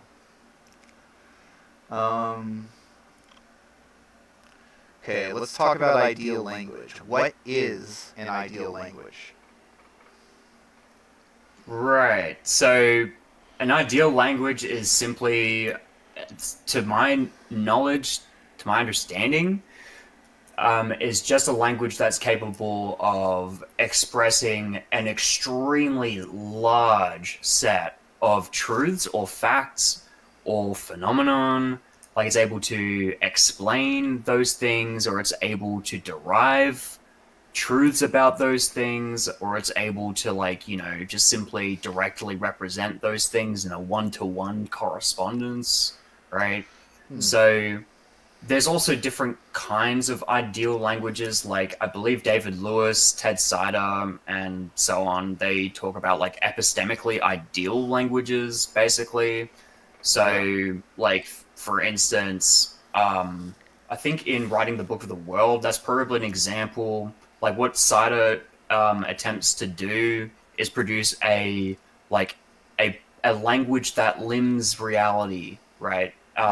Basically, it is like the most eligible and the most like reference magnetic like set of terms, right? Which he uses the criteria of like a cadet, like how natural is the thing that it's referring to as a method for adjudicating like whether or not like a word that refers is more privileged than another, right? Is in terms of like how natural its referent is, right? So like there's this kind of like that's basically like I think a variant of reference magnetism approach, right? I mean, it seems like, just from what I'm hearing, it's very sort of empirically oriented in a sense. It's like looking for like, what is a word that we would need to talk about stuff? Like, what are the best words? Like, Donald Trump says, he knows many good words or something. I don't remember exactly, but yeah. So trying to identify what the joint carving categories are, the joint carving kinds are, so that you're able to kind of like derive like the set of all derivatives, right? Just gives you the ability to, right. I guess, express. So you're already, in a sense, employing some kind of conceptual technology in order to figure this stuff out, and so you're not. So in my view, like, the vibe that I kind of got is an ideal language gives you the most primitive, like, tools for thinking about anything. It actually, in a sense, would describe thought itself. Like, it could be like a pure mentalese could be described using that might be an ideal language. Yeah, and there's gonna be different problems with the various different approaches, and I think it's going to probably depend on like things to do with, like, let's say, epistemic externalism versus internalism, semantic externalism versus internalism. Basically, it's like how much burden the theorist thinks that their language actually has to kind of like, address. Because it's like, if they're just saying like, oh, well, I'm just saying what like empirically it would look like, right? Were it to exist, right? We cannot know like directly or something like that. We don't need to know directly or something like that, right? So that's kind of like an externalistically oriented approach, but that's like I think probably epistemically externalist. It's like we can be justified and we can have knowledge without knowing or being justified to think that we have knowledge, right? In the same kind of spirit, we can talk about certain languages where it's like, yeah, like they can be like ideal in the fact that they're capable of taking on all this ontological stuff, but like we don't have access to like the conditions for learning such a language or something like that, right? Unless we're like godlike beings, right? And it's like, what the fuck is the point then, right? There is no point, and certain people actually defend how useless this shit is when they do it like that.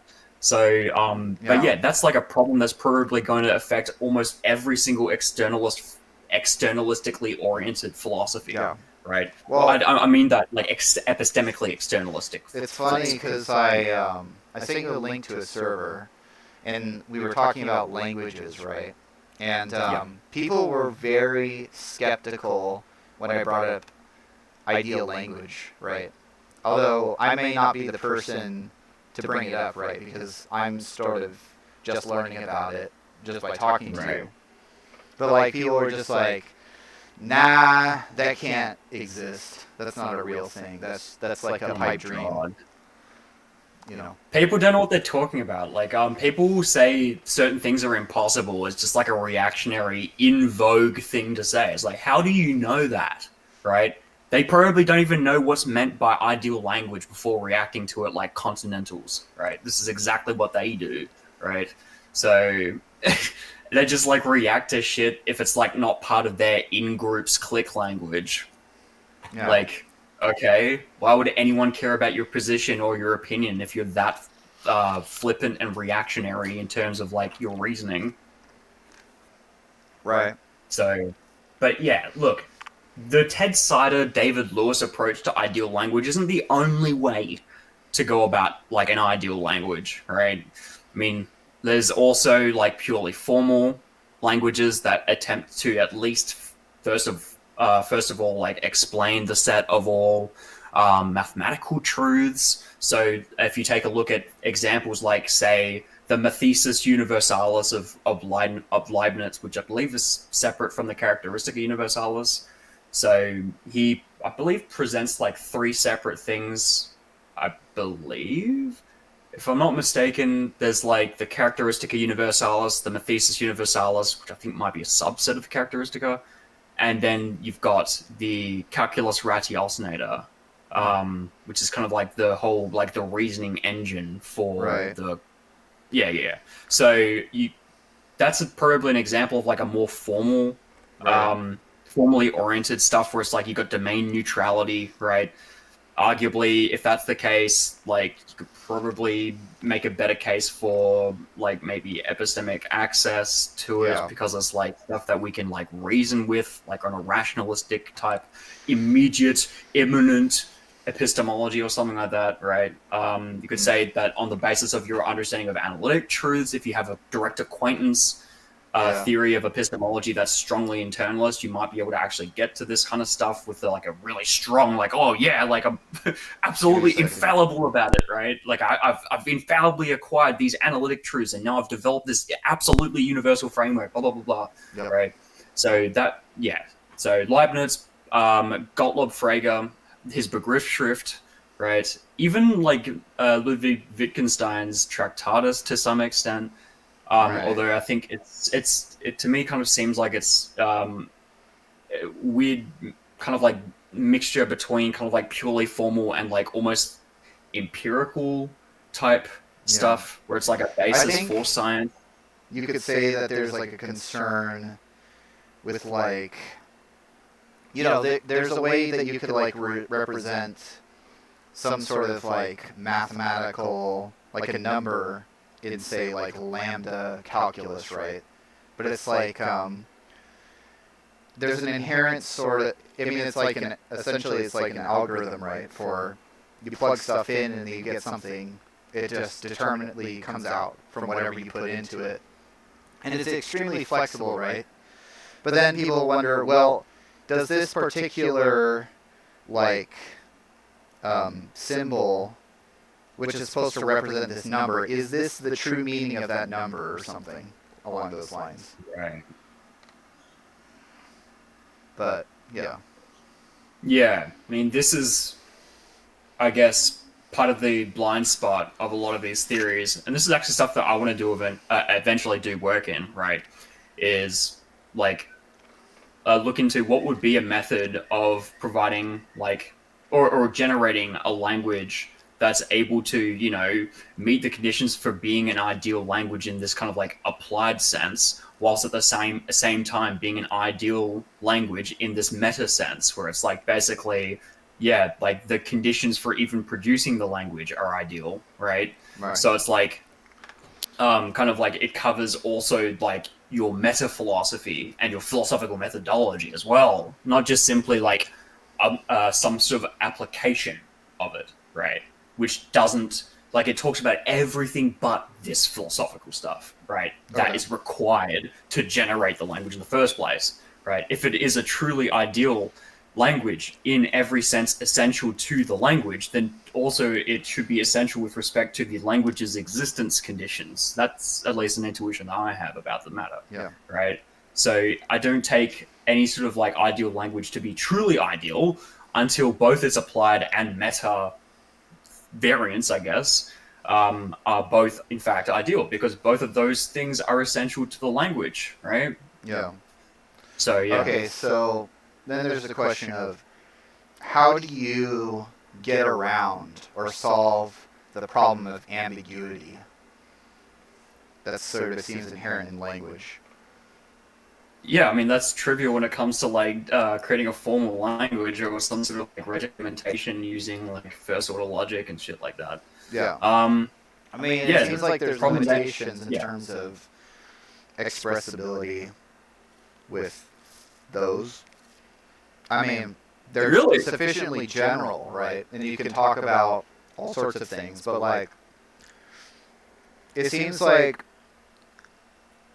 of course, there's going to be. It seems like there are ideas of things that you wouldn't be able to communicate in a purely formal system, or at least the ones we have. Like, I couldn't like Something say, declarative? yeah, or something like I couldn't describe the color orange to you in first order logic. I don't think.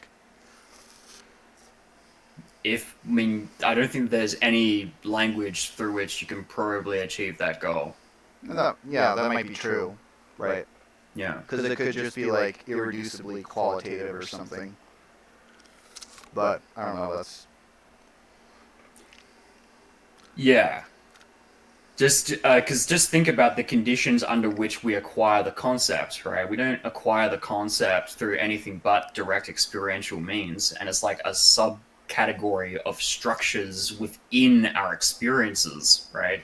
So the only way for us to dub the term green of greenness or like instances of green, right, is for us to have a direct confrontation with the subject matter. And the same thing applies with things like points and lines, right? Structures and shapes, figures and grounds. We don't have concepts of what constitutes things like points and lines, right? Outside of like, let's say, what is the length of the line or the size of the dot, which are not essential properties of those things, right? Which we also have to somehow come into contact with. We don't, and we have to have like direct demonstrative access to it in order for us to have a concept of it, right? So, yeah. or at least abstract it away from like I don't know physical objects in our environment through our like our visuospatial cortex, right? So, yeah, like because of these kinds of like conditions under which we acquire the concepts, yeah, it makes sense that we wouldn't be able to actually semantically unpack them because the structure doesn't occur. The structure that comprises their meaning is not expressed syntactically, it's expressed referentially, semiotically, right? Something that is extra syntactic or extra linguistic, Right. broadly speaking, right? That's the kind of structure that's of relevance to expressing the meaning of something like a purely demonstrative term like green, right? Although that's probably a very, very debatable way of describing it purely demonstrative. I don't hold me to that.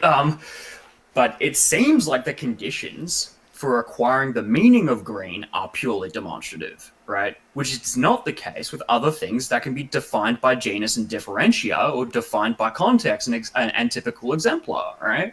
Like, it doesn't seem like we can define green by context and typical exemplar either. It seems to resist any form of definition, right? Same thing with points and lines.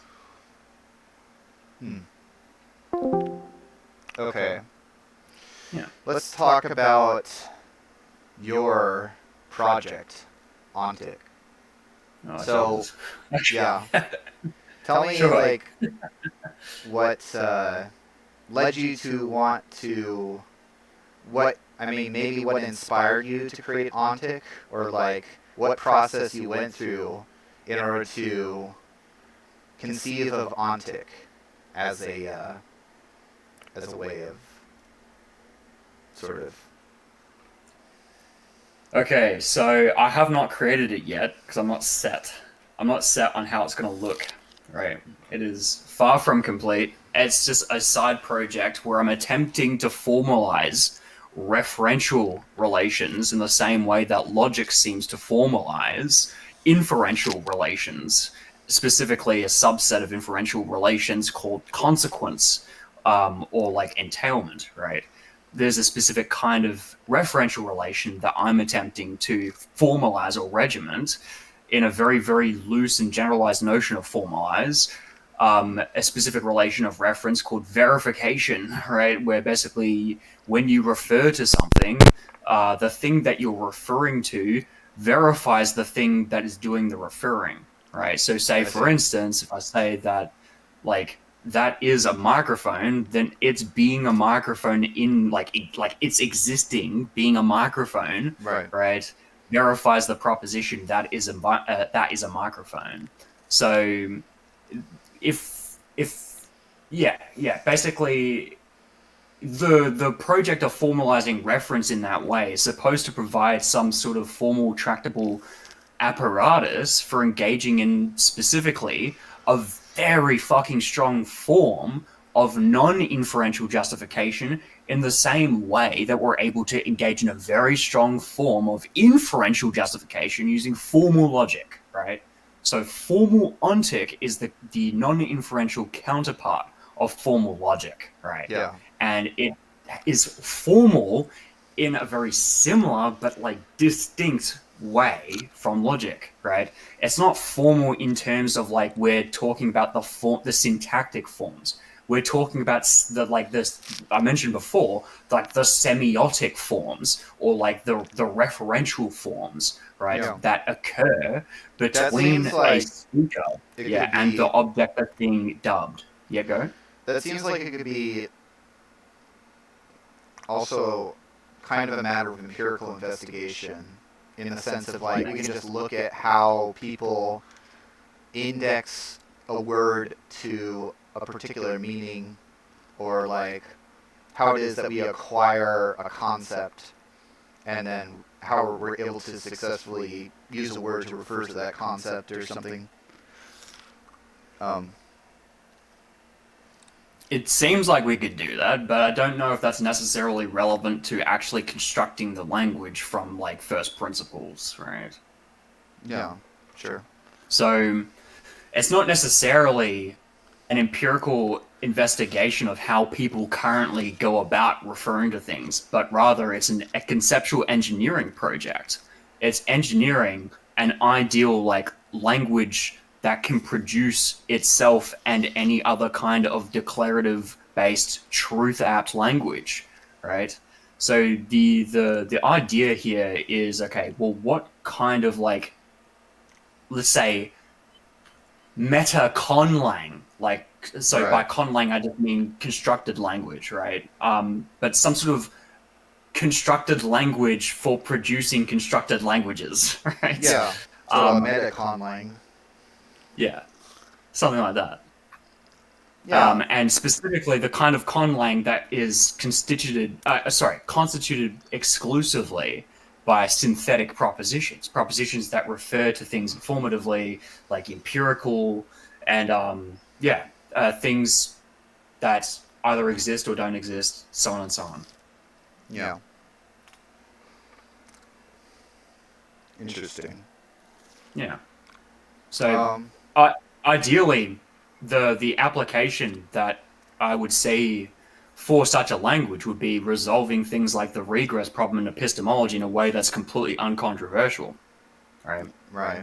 Because the idea behind having such a language is that it is domain neutral and that it is like maybe if it's not truth preserving, right, there's something else that is just as strong as truth preserving, such that whatever is true in these verification relations guarantees the truth of the thing that's verified in the Right. same way that truth preservation relations, like consequence or entailment, guarantees the truth of a conclusion given the premises are true, right? So there'd be something similar, some similar kind of analogous structure that would be So present reference within. preserving, right? Is that what you?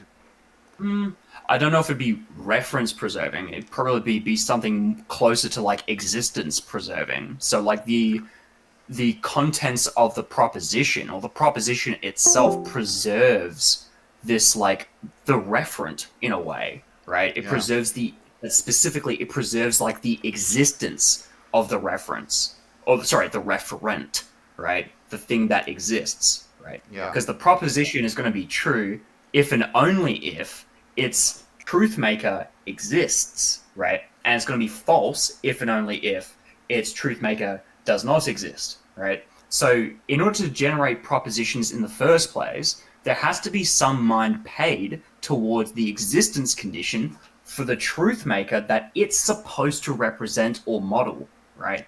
So we put the world first in this respect. We don't generate any language until we have an understanding of what the existence conditions are, and an understanding of which does not require language prior to any of it. All it requires is our ability to pay attention to what structures are in our ability to make use of, and to whatever enables us to become acquainted with distinctive structures. Right. So obviously we don't need language prior in order to be able to carve out green leaves from brown bark, right?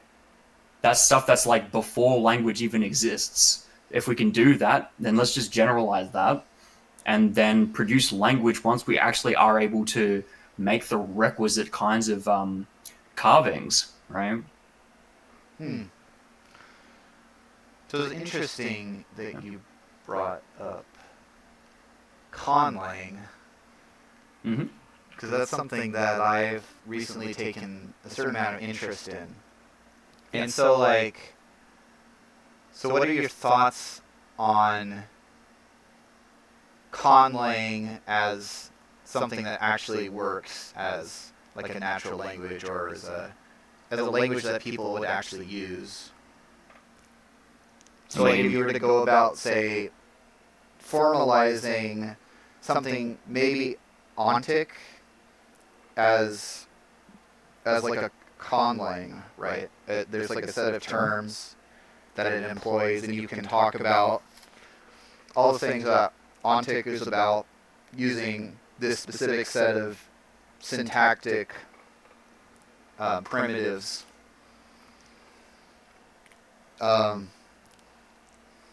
Is there a process that you would use in order to do that, if that was something that you were interested in? I don't know exactly what you're asking. If there's any way for you to perhaps make a little bit more specific, that'd be great. Well, basically, like, imagine if your goal was you've already figured out ontic, right? But Right. you need a language to be able to express ontic, right? So you have to. So you're coming up with a conlang for ontic, right? Yeah. And so, what would your sort of, how would you attempt to do that, I guess? Yeah, I've already kind of like got an idea to that effect. I think it's probably going to be some sort of like diagrammatic language. So think of things like Peirce's existential graphs, or even think of things like universal modeling languages, stuff like UML. Where it's basically it's very very visual. Exactly what is being mapped, right? So it's not really in question like what the stuff is like saying, right? And because it's not like dependent on some sort of like perhaps prior language to interpret that the circle on the page is a circle on the page, right? Rather than being a square, like you know, all the properties are like just encoded in the diagram. So what the diagram says is what you see, rather than some sort of interpretation that you can, you know. So whatever the rules are for expressing the most amount of information that can be encoded visually or otherwise onto like a canvas, right? Like let's say that can be represented by like, I don't know, Cartesian coordinates, or I don't know, some sort of space, right? Through which we're able to kind of like make shapes and stuff like that, or represent or model, certain things, Yeah. right? To depict them, right? Yeah, I think perhaps it would be at the very least, I get the sense it would be a diagrammatic language, right? That would be constructed to express what Ontic is doing. So, let's say we finally discover the ideal language, right? Sure. And let's say that it becomes normalized to the point where everyone's using it. Mm-hmm. Do you think that that alone could, like, substantially upgrade our cognitive capacities, or like our ability to reason in like a real way? Like it would just make people smarter just by using the language, in a sense? I mean, maybe the point. Yeah, one of the intuitions that I get, and this is like, yeah, one of the intuitions that I get about Ontic is that in order to actually operationalize like the kind of reference that's involved in Ontic, where there's like this guarantee of truth, right? There needs to be some sort of like prior notion of like the existence conditions, right, of the truth maker that's being modeled by a given proposition. And that just sounds like we're getting into the territory of talking about something's essence or identity, right? So it sounds like we'd have to know something's essence, right, in order for us to produce the actual products of Ontic, like the verdicts, the propositions that we are producing, once we stand in this kind of like verification relation to a given truth maker, right? Right. So, you might have to ask the question again. I'm building up to the answer. Right. I was asking if you thought, once we formalize the language and we have a syntax, a way of expressing it, Yeah. will Got that it. impact like our cognitive Yes. abilities? Yes. So I think it likely would, for the same reason that logic does, right? It makes us sharper thinkers and stuff like that. I don't know how quantifiable that is in terms of like, does it increase IQ or something like that? But I think what Ontic does is it gets you to start engaging in perceptual and attentional habits, right? In such a way that were you to get really good at following like the introduction and elimination rules of reference, right? It would basically force you to be looking at the world habitually in such a way that you're looking for exclusively essential structures, like essential information, identities, identity and existence conditions, and individuation conditions, generating principles. Like the way that you would be looking at ellipses would be such that you're looking at the locus of a point moving continuously on a plane, such that the sum of distances to two fixed points is a constant, right? You'd be seeing all of that. You'd be seeing the real definitions of phenomena, right? I think that specifically is kind of like the ultimate fucking like the giga like future perfect form of engaging in deep processing, right? Where depth of processing is actually treated as, or it's understood to be, significant to learning outcomes, right? Yeah. And if it makes us better learners, we're probably going to get smarter over time compared to, like, say, for instance, someone who hasn't been entrained to think of things in such a algorithmic way to getting at the identity and existence conditions of things that they're thinking about, right? So, yeah, it sounds like it just gives us like a universal algorithm for getting at deep structure, right? Which is like the most significant kind of structure to learning outcomes. So, yeah, maybe it would make us smarter, but I don't know. Right. The verdict is still out. Yeah, something like that at least sounds quite cool. And it does, to a certain extent, intersect the Sapir-Whorf hypothesis, although I don't take that to be like a specific theory about the relationship between language and thought. It just sort of says that language influences thought in some way, which doesn't really sound like a theory. I mean, you could have like a bare minimal, like, language. First we have to essentially just model what language is, and then we have to model what thought is, and then we have to figure out what kind of interaction these two things have with one another.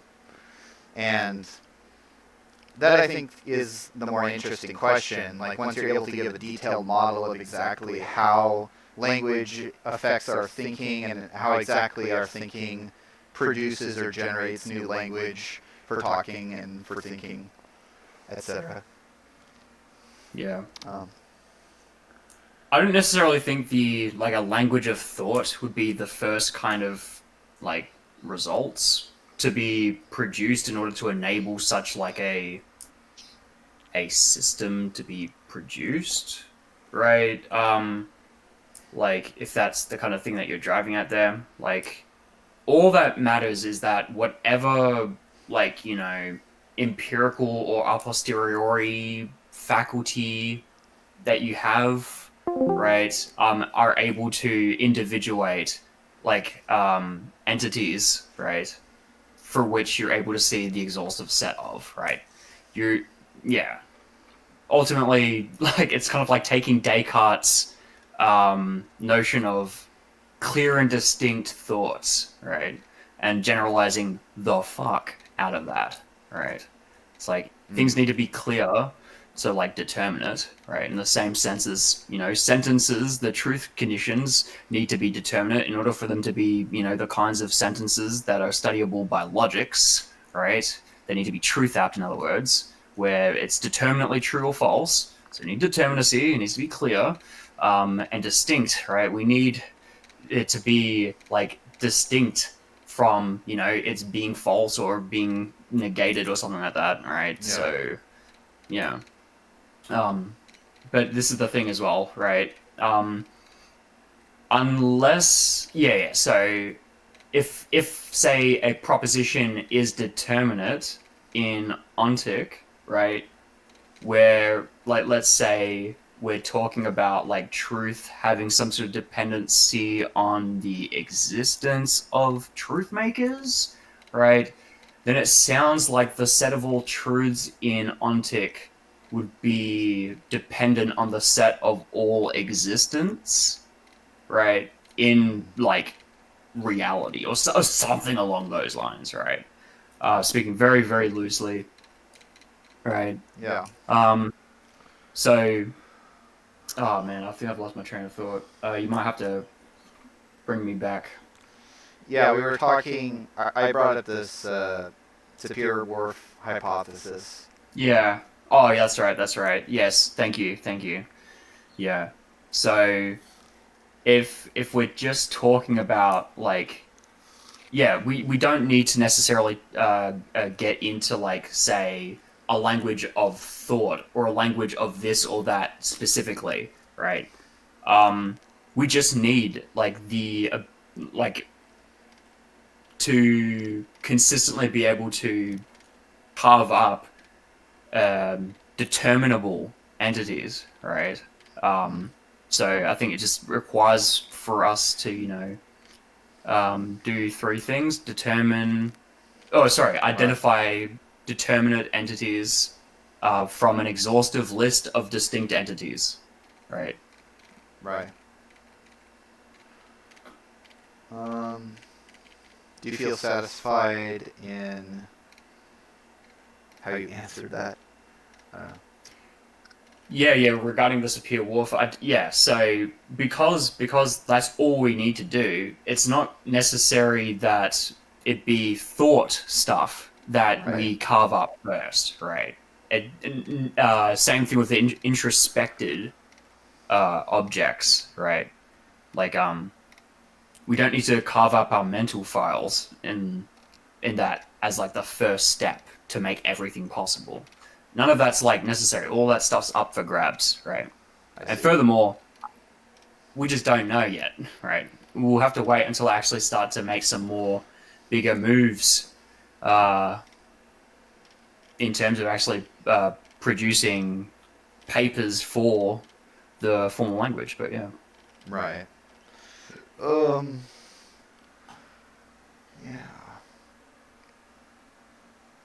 What did you I think we've sort of exhausted. I mean, I think I have a few more questions, but I don't know if I need to ask them. So, I think we covered a lot of good ground here, and we covered a broad range of subjects from logic to debate theory. But I was going to quickly ask. So I gave you sort of an outline of my quote-unquote debate theory. Do you think that yeah, do you think that that's a good way of approaching debate? Just as like a general set of like heuristics or like not heuristics, but like a general, like as general advice, I guess. Or is there something you would probably revise it in some way? I'd recommend like giving a brief reiteration Okay, fair enough. of what. Yeah, Right. So I gave like the advice. The first thing I said, just like sleep, get good exercise, and eat healthy. That was like the thing that was my like introduction, right? okay. And then I can actually look, but I think what I said was you want to get good at like knowing the limits of your own knowledge. So like when people start using words in a technical way, you need to ask clarifying questions instead of just assuming context or assuming you have the context necessary to proceed with the conversation. Yeah. Yeah. Seems like pretty good advice because I basically got that directly from a debate between Angstrike and T-Jump, where T-Jump was like, this is something he's done in another debate with Nyclot, actually. Yeah, I remember that. So Nyclot sort of brought up this argument from intentionality, and I don't think T-Jump knows what what he meant by intentionality. I think he just thought, oh, you mean like having goal-directed behavior or something? Like, there's this issue where, like, it didn't seem like he was really even curious about what Nightclot was saying. He was just sort of responding to what he thought would be like a, you know, he was responding essentially to just the words themselves, right? Like the words as interpreted in an ordinary sense. Right. Maybe. Yeah. So, look. Yeah, I think that that's generally speaking good advice, right? To, yeah. I think ultimately there needs to be like a strong understanding, a strong concept of the goal for engaging in a conversation, like what you're trying to get out of a conversation, and specifically, like a really strong concept for the filter that you're actually applying to not only the things that you're saying, right? Because the things that you're saying have to come out with a consistent quality, right? Um, and a sufficient level of clarity that you're able to defend, right? Um, but also the things that you're receiving, right? You're vetting essentially what they're saying for semantic clarity and for, like, I guess what logical persuasiveness, right? Or yeah, how convinced you would be, or how compelled you'd be to rationally compelled you'd be to accept the proposition on the basis of the reasoning that they're giving, right? And to remember to basically to be really, really on the lookout for, people whose confidence to which they're expressing things does not match the ease and confidence to which they respond to questions about, like, for clarifying questions and questions for, like, justification, right? So if they're very confident, right, and they have so much ease in saying certain things, right, but they don't have the same amount of ease in either defending or defining, right, red flag, massive fucking red flag. Do not move past that point until this is set straight type thing. So that would be like the additional things I would add on to. That's one of the things I sometimes see with people who are very rhetorical in their debate strategy, is that they're very, like, assertive, very confident. They know how to maneuver along the rhetorical plane. So yeah, they know how to navigate discussions on a sort of a shallow surface level. They know how to, like, sound good, and they use big words, they use complicated language, and yeah. But then it's not even with people who rhetoric max. They don't. There's a tendency for a lot of those people to just say a lot of complicated stuff, and it's not even clear that they're presenting an objection to their opponent's view.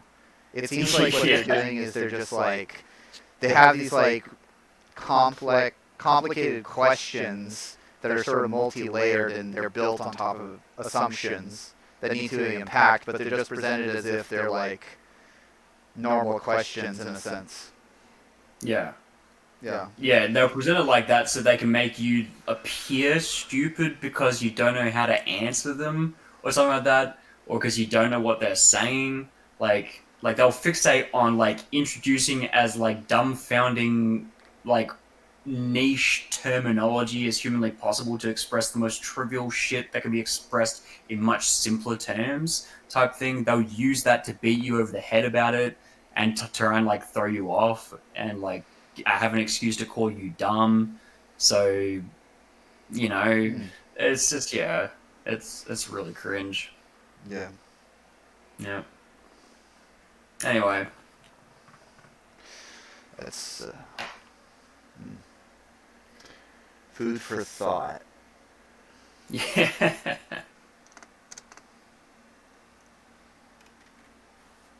Yeah. It's been good. Um,